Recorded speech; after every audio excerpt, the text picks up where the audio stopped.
નમસ્કાર મિત્રો, real voice of ઇન્ડિયામાં આપનું હાર્દિક સ્વાગત છે. હું છું નેહલ મોદી. મિત્રો, દરેક જે બાળક હોય છે તેનું સ્વપ્ન હોય છે કે તે આગળ જાય, વધુ ને વધુ અભ્યાસ કરે, ઉચ્ચ અભ્યાસ કરે. અને એવા પણ કેટલાક તેજસ્વી તારલા હોય છે કે જેની એક ગોલ હોય છે કે મારે આ બનવું છે કે આ કરવું છે. ઘણીવાર એવું પણ થાય છે કે મારે ઉચ્ચ અભ્યાસ માટે વિદેશ જવું છે, અને જ્યારે વિદેશનું નામ આવે ત્યારે અત્યારે જે ટોપમાં છે તેમાં ખાસ કરીને કેનેડા, અમેરિકા, બ્રિટન અને ઓસ્ટ્રેલિયા ઉપર પસંદગી ઉતારતા હોય છે. પરંતુ છેલ્લા કેટલાક સમયથી જે પ્રમાણે ઘટનાક્રમ કેનેડાનો જોવામાં આવી રહ્યો છે, ત્યારે કહી શકાય કે ક્યાંક એ જે તે વિદ્યાર્થીઓએ જે લાખો રૂપિયા ખર્ચ કર્યો હોય કે તેમના વાલીઓએ દેવું કરીને કે પછી સરકારી લોન લઈને કે પછી મિત્ર કે સગા સંબંધી પાસેથી રકમ ઉછીની લઈને જ્યારે પોતાના સંતાનને વિદેશમાં ઉચ્ચ અભ્યાસ માટે મોકલે છે, પરંતુ જો ત્યાર પછી ત્યાંની ગવર્મેન્ટની નીતિ બદલાય છે તો ઘણીવાર એવું થાય છે કે એ નીતિના નકારાત્મક પરિણામ જોવા મળતા હોય છે. અને એવું જ કંઈક સતત કેનેડામાં છેલ્લા કેટલાક સમયથી થઈ રહ્યું છે. ત્યારે આ બાબત ખાસ આજે એટલા માટે લેવાની કારણ કે ગઈકાલે આ જ મુદ્દે ખૂબ જ મહત્વપૂર્ણ કહી શકાય તેવું કેનેડા તરફથી જે સામે આવ્યું છે. વડાપ્રધાન ટ્રુડોએ જે પ્રમાણે સોશિયલ મીડિયા પ્લેટફોર્મ પર તેમણે ગઈકાલે જે લખ્યું છે તેમાં સ્પષ્ટ કહ્યું છે કે જે લોકો કેનેડામાં ઓછા વેતનવાળા છે, અસ્થાયી વિદેશી કર્મચારીઓ છે, તેમની સંખ્યા ઘટાડવામાં આવશે અને તે માટે કેનેડા સરકાર કટિબદ્ધ છે. લેબર માર્કેટ બદલાઈ ગયું છે અને હવે અમારા કેનેડાના જે કામદારો છે તેમને અમે પ્રાધાન્ય આપીશું. કેનેડાના જે યુવાનો છે તેમના વ્યવસાય માટે અમે પ્રયાસ તેજ કરીશું અને તે માટેનો સમય હવે આવી ગયો છે તેવું જસ્ટિન ટ્રુડોનું કહેવું છે. ગુજરાત અને પંજાબની વાત કરવામાં આવે તો એવા લાખો લોકો છે કે જે દર વર્ષે ખૂબ જ મહેનત કરે, આઈએલટીએસની પ્રિપરેશન કરે, 5.5, 6, 6.5, 7 બેન્ડ લાવવા પ્રયાસ કરે અને ત્યાર પછી તેઓ ત્યાં જઈને ઉચ્ચ અભ્યાસ માટે જતા હોય છે. મોટાભાગે જોવા મળે તો બે પ્રકારનો વર્ગ છે. એક એવો છે કે જે 12મા પછી ઉચ્ચ અભ્યાસ માટે મોકલે છે, તો એક વર્ગ છે જે ગ્રેજ્યુએશન પછી મોકલે છે.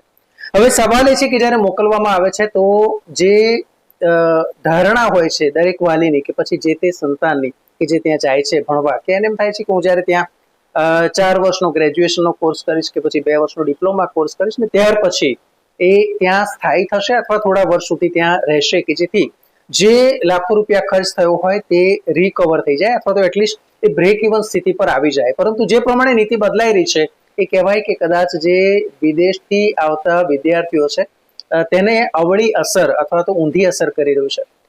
જે પ્રમાણે ત્યાં ભાડા વધી રહ્યા છે, મોંઘવારીનું પ્રમાણ વધી રહ્યું છે, રહેવા માટે એટલા પૂરતી માત્રામાં ઘર નથી, એવા અનેક લોકો છે કે જેમણે બેઝમેન્ટમાં અને ખૂબ જ બહુ જ બધા સ્ટુડન્ટ્સની વચ્ચે રહેવા માટે, રૂમમેટ્સની વચ્ચે રહેવા માટે મજબૂર થવું પડે છે. ત્યારે ટ્રુડોનું આ નિવેદન છે એ કદાચ ચોક્કસથી કહી શકાય કે ત્યાં જે લોકો, જે વિદ્યાર્થીઓ અત્યારે અભ્યાસ કરે છે એમનામાં એક નકારાત્મક છબી ઊભી કરશે.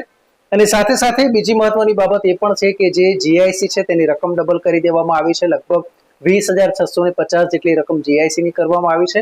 મિત્રો, જ્યારે જીઆઈસીની વાત કરવામાં આવે આપને થશે કે જીઆઈસી, તો એનો એક બેઝિક કોન્સેપ્ટ આપને કહી દઉં કે જ્યારે પણ કોઈ વિદ્યાર્થી ત્યાં ઉચ્ચ અભ્યાસ માટે જાય છે ત્યારે 1 વર્ષ માટે તેનો જે રહેવા જમવાનો ખર્ચો હોય એ સરકાર એડવાન્સમાં લઈ લેતી હોય છે અને ત્યાર પછી દર મહિને એ જે વિદ્યાર્થી હોય એના ખાતામાં તે રકમ જમા કરવામાં આવે. એટલે કે એડવાન્સ રકમ ભારતથી જ્યારે એડમિશન હોય ત્યારે જ તે લઈ લેવામાં આવે છે. જીઆઈસી એટલે કે ગેરંટેડ ઇન્વેસ્ટમેન્ટ સર્ટિફિકેટ તરીકે એની નોંધણી થાય છે અને એ રીતે એ રકમ સરકાર લેતી હોય છે. આ સિવાય બીજી જો વાત કરવામાં આવે તો લગભગ પ્રત્યેક સેમેસ્ટરનો ખર્ચો છે તે $9,000 આસપાસ છે. એ સિવાય ત્યાં જે રહેવાનું જમવાનો ખર્ચો થાય એ ક્યાંક બહાર જાય એ ખર્ચો. ઘણીવાર મોટાભાગે જે ત્યાંની એક સિસ્ટમ એવી છે કે બુક્સ છે તે ઓનલાઈન ખરીદવી પડતી હોય છે, તો એ જે બુક્સ છે તેનો પણ લગભગ $500 થી $1,000 એક સેમિસ્ટર દીઠ ખર્ચો હોય છે.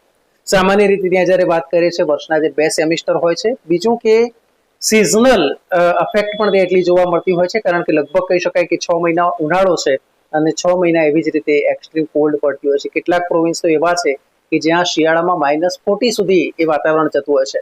12th પછીના જે સ્ટુડન્ટ્સ ત્યાં ગયા છે તેમની વાત કરવામાં આવે તો સૌથી મોટી ચિંતા એ હોય છે કે ક્યારેય તેઓ સામાન્ય રીતે આપણે કે ઘરની બહાર નથી નીકળ્યા હોતા અને તેને કારણે અચાનક જ્યારે વિદેશમાં જવાનું, અચાનક એકલા રહેવાનું, પરિવારથી દૂર રહેવાનું, જાતે જ પોતાના ખાવાની વ્યવસ્થા કરવાની, જાતે જ કોલેજ જવાનું, કોલેજનું અસાઇનમેન્ટ કરવાનું. બીજું કે ભારતની સિસ્ટમ એવી છે કે જ્યારે એક્ઝામ હોય ત્યારે આપણે તૈયારી કરીએ અને મોટે ભાગે પાસ થઈ જતા. પરંતુ ત્યાં જો વાત કરવામાં આવે તો એવરી વીક ત્યાં વિશેષ રૂપે પ્રોજેક્ટ હોય, ક્વિઝ હોય, અસાઇનમેન્ટ હોય, ગ્રુપ વર્ક હોય, તો આ રીતે સતત કંઈક નું કંઈક ચાલતું હોય એટલે એ પણ ક્યાંક સ્ટ્રેસ છે વિદ્યાર્થીના માથે હોય.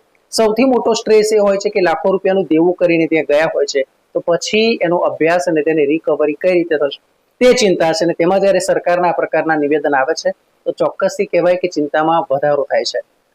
જ્યારે પણ આપણે નોવા સ્કોશિયાની વાત કરવામાં આવે કે પછી આલ્બર્ટાની વાત કરવામાં આવે, કોઈ પણ પ્રોવિન્સની વાત કરવામાં આવે, ટોરેન્ટોની વાત કરીએ છીએ તો મોટાભાગના લોકોની પસંદગી એ હોય છે. તેવી જ રીતે વાત કરવામાં આવે તો બ્રિટિશ કોલંબિયા છે, તેના ઉપર પણ પસંદગીનો કળશ ઢોળવામાં આવતો હશે. પરંતુ સ્થિતિ એવી છે કે જ્યાં મોટા ભાગે અત્યારે વિદ્યાર્થીઓની વસ્તી છે, કે જ્યાં એવા મોટા શહેરો છે કે જ્યાં ખૂબ જ માત્રામાં વસ્તી છે, ત્યાં હવે તેમના માટે વિઝા મળવા એ ખૂબ જ મુશ્કેલ થઈ ગયા છે. પરમનન્ટ રેસિડેન્સ પણ એટલું જ કઠિન થઈ રહ્યું છે. અને જો ગયા વર્ષે વાત કરવામાં આવે તો 2023માં લગભગ 9 લાખ જેટલા વિદ્યાર્થીઓ છે તે વિદેશથી કેનેડા ભણવા ગયા હતા. તો ત્યાંની પણ ઇમ્પેક્ટ પડે છે કે ક્યાંક મોંઘવારી વધે છે, ગ્રોસરીના ખર્ચ છે તે સતત વધી રહ્યા છે. એટલે આમ ક્યાંક વિદ્યાર્થી કે તેના વાલી છે તેનો બોજો વધી રહ્યો છે, અને સાથે સાથે એક પ્રકારે સ્ટ્રેસ કે તણાવ તેવો અનુભવતા હોય છે. અને આ બધાની વચ્ચે જ્યારે વડાપ્રધાન ટ્રુડોનું આ નિવેદન આવ્યું છે એ ખરેખર ચિંતાજનક છે. ત્યારે સૌથી વિશેષ બાબત એ પણ છે કે છેલ્લા 12 મહિનાથી જો વાત કરવામાં આવે તો કેનેડામાં જે પ્રમાણે એક પ્રકારે કહેવાય કે નેગેટિવ ટ્રેન્ડ ચાલી રહ્યો છે, મંદી પણ આપણને જોવા મળે છે, ત્યારે મોટાભાગના વિદ્યાર્થી છે તેમનું રહેવું ખૂબ જ કપરું થઈ ગયું છે. ભાડા ખૂબ જ વધી ગયા છે. ભાડા વધારે આપવા છતાં પણ ઘર ના મળે તેવી સ્થિતિનું નિર્માણ થયું છે. શેરિંગમાં તેઓએ રહેવું પડે છે. અને ઘણી વાર એવું થાય કે જ્યારે માઇનસમાં ખૂબ જ નીચું તાપમાન હોય.